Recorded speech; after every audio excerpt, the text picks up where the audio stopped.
Customer platform, it's time to start the day. Discover all the value you already own. Don't let solutions slip away. Wake up, customer platform. The tools are at your hand. No need to sleep on capabilities that can help your business stand. The answer's right before your eyes. You just need to realize. Wake up, customer platform, and watch your business rise. Wake up, wake up. The platform's waiting for you. Wake up, wake up. See what your system can do. Good morning, HubSpot Nation. It's time to wake up customer platform with your unofficial HubSpot Updates morning show, where we help you discover the platform value you already own. I'm Casey Hawkins, joined by my co-host, George B. Thomas. We're here every weekday morning to make sure you're not sleeping on HubSpot's true capabilities. If you're joining live, drop a hello in the comments and let us know what you're building in HubSpot today. Happy Tuesday, October 21st. George, how are you doing today? Ooh. I'm doing good. I can't believe it's October 21st already. Where is the year going? I think it's like 8 or 9 Sundays till Christmas, by the way. Not to throw anybody over the edge for singing. But it's this year has flown by. It's crazy. How are you doing, Casey? I'm doing okay.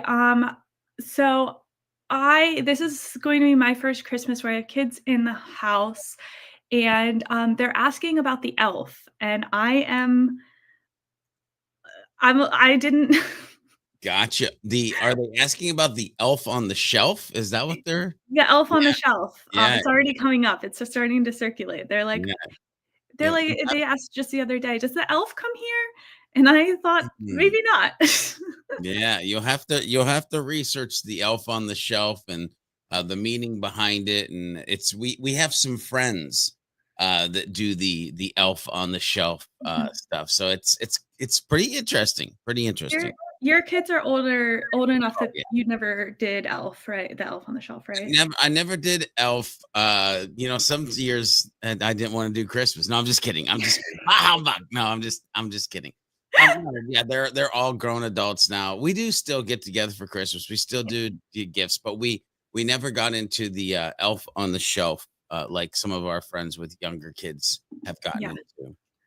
So in just a short time, George, every morning I'll just be telling you what the elf has been up to. There you go. It's the elf and Taylor. Those are the two things. What Taylor's up to? Maybe. Yeah. No, I'm like, how can my elf be Taylor themed? The Swifty on the shelfie or something like that. There you go. There you go. So we only have 2 updates today, but I think at least one is a fairly big one, I think. Anytime I see Salesforce app update, I assume. Yeah.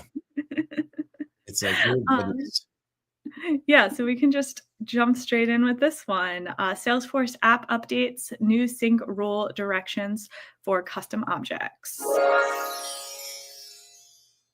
Do you want to do the what is it? Oh, sure. By the way, join that beta. That's why I hit that button. Yeah. So what is it? Introducing flexible data syncing options for your custom objects between HubSpot and Salesforce. With the latest update to the Salesforce app, you now have more control over how each property syncs between your systems. Each property now has the following field mapping sync rules options available. 2-way, always use Salesforce, always use HubSpot. Why does it matter? This is a continuation of ongoing improvements to the Salesforce integration. By providing more granular sync options, this feature helps stop data conflicts between the two platforms before they start. It allows you to protect your most important data sources, ensuring that critical fields always reflect the most accurate information, whether that originates in HubSpot or Salesforce. The result is a streamlined process that reduces manual work and minimizes human errors. Do you do a lot of work with the Salesforce integration these days, George? We have some clients that use the Salesforce integration. The thing is, Salesforce integration with custom objects is at a minimal. I mean, we have had some folks that have that. So I know probably one or two humans that I'm going to grab that easily accessible link at the top there and share it with them this morning for sure. Yeah. Well, custom objects have existed in Salesforce as long as I've known Salesforce. And then obviously we fairly recently got custom objects in HubSpot. And so as things roll, then they started to be able to sync, and now we have more syncing rules available for them. So that's the whole point in this. So if you have a custom object that you're syncing between HubSpot and Salesforce, now you have more flexibility into how those are going to sync. Yeah, and you have that if you have professional customer platform, enterprise customer platform, content pro, it keeps going. A lot of humans get this. Okay. Well, the Salesforce integration is you have to have at least a professional subscription to use the Salesforce integration, correct? Yeah. So something to consider. Yes. There. For sure. Hit that beta, ladies and gentlemen. Next up, sequences use default from address for workflow enrollment. No. What is that? Well, first of all, it's another beta. That's what it is. So make sure you join it. But what is it? Sequence enrollment via workflow now uses the user's default from address when sending on behalf of the contact owner if a valid default is set. Why does it matter? Users enrolling contacts into sequences through workflows could not control which connected email addresses messages were sent from, often resulting in confusion or messages being sent from unintended addresses. This change ensures greater consistency and control, reducing errors and improving communication reliability for users managing automated outreach. Honestly, I didn't know this was an issue until I just learned it was an issue. And I'm sitting here thinking about that being it. I'd be like, yeah, that would be terrible. So this is a great quality of life because one would think originally it would have just come from your address or your email because it is a sequence. Interesting. Good job, HubSpot. Well, so when you enroll in a sequence, you can choose the sender. So I'm like, if I was to choose myself, I guess my email address would just be my user email address, but now I can Yeah. So with this update, it's saying I can customize that.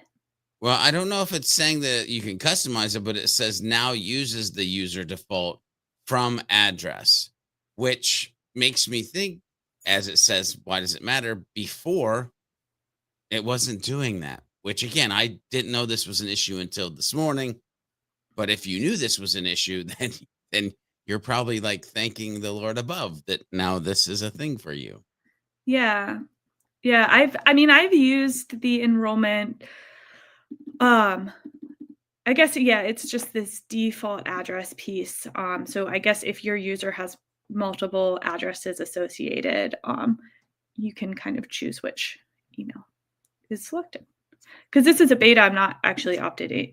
I haven't even requested. So this is the status quo of how it is. Yeah, I'm hitting the request beta right now because I am curious.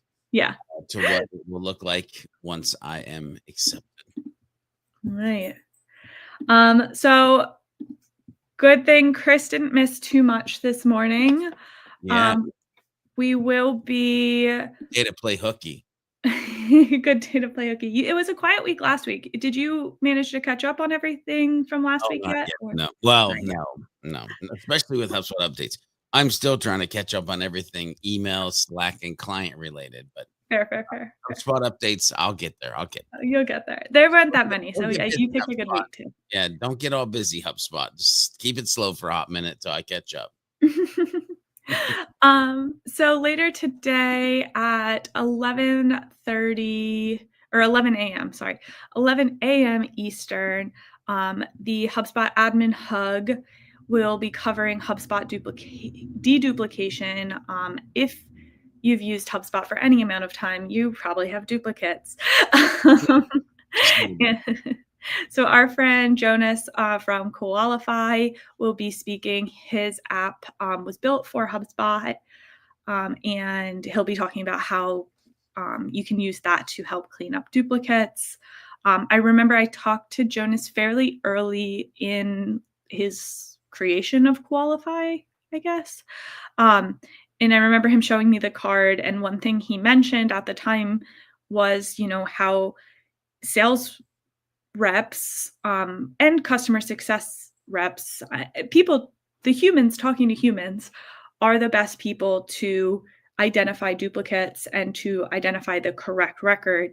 But so often it falls into the hands, the responsibility of ops or marketing to clean up, when in fact, those people are often not the people talking to the humans. So we're just at a point where we're guessing. So excited to hear more about his app and the deduplication efforts overall during that. Yeah, sure. And then upcoming this week on the scheduled for released, personalized content from List is coming tomorrow.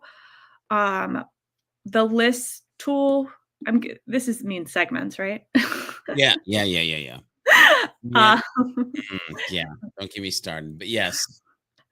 We're getting a lot of updates there. I've started using the new experience. It's taking some getting used to for me, but I think overall it'll be good. But I'm excited to hear more and test out how we'll be able to use those to create like tailored content, personalized content for those. We'll also have customized brand voice and identities across brands. So right now, brand voice and identity is like portal specific, but my understanding is now you can have custom ones for brands previously known as business units. Expect to hear more about that tomorrow as well. And then on Friday, AI-powered landing pages, custom templates. You can now use a custom template when you're creating a landing page using AI. That's currently in public beta. Usually this means they're going live, right? That's usually. Yeah, I believe so, yes. Yeah. And then connected apps experience updates. We talked about this a couple weeks ago, but I think this will be going actually live. You have more visibility into your connected apps, what activities are happening in those, where the data syncs are happening, and more. So if you're not already opted into that beta, you'll get to see more about that in your portal on Friday, allegedly. Nice. Anything else you have going on this week, George? Well, we recorded Hub Heroes yesterday. I don't know if I have. Let me look real quick. No Woman of HubSpot this week, so it's a light week content wise. That might be by design. From getting back As you catch up, yeah. Yeah, exactly. Cool. This afternoon at 3, I'll be going live with friend of the pod, Clemen. We've been diving into value first data, looking at the value paths and how to identify each value path with data. And today we're looking at the hand raisers, which I'm excited about because the stages before hand raisers is often difficult to capture with data, because if someone has not yet raised their hand, submitted a form, we might not have any data on them. And that's been a lot of the conversations. And most of our conversations so far have been around how marketers, myself included, want data on the people before they raise their hands. And is that just causing tension with your audience and causing friction? But when they raise your hand, that's when you know Mm, they're ready to talk to you. yes, without a doubt. So we'll be talking about that this afternoon. Love it. All right. Well, remember, folks, you already own the solution you're looking for in HubSpot. Sometimes you just need to wake up to it. Join us tomorrow morning at 8:30 a.m. Eastern, 7:30 a.m. Central, or catch us anytime on Spotify and Apple Music. Drop your biggest takeaway in the comments and let us know what capabilities you want to wake up to next. Until then, I'm Casey Hawkins. And I'm George B. Thomas. And this has been Wake Up Customer Platform. Now go build something amazing. Have a great day, everybody. Peace.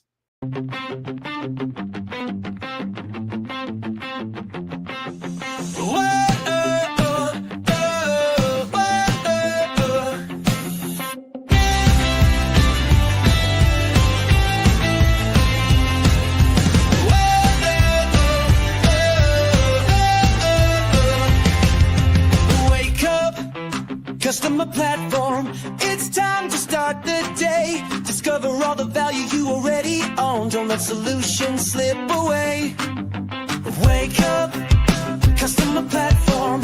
The tools are at your hand. No need to sleep on capabilities that can help your business stand. The answer's right before your eyes. You just need to realize. Wake up, customer platform, and watch your business rise.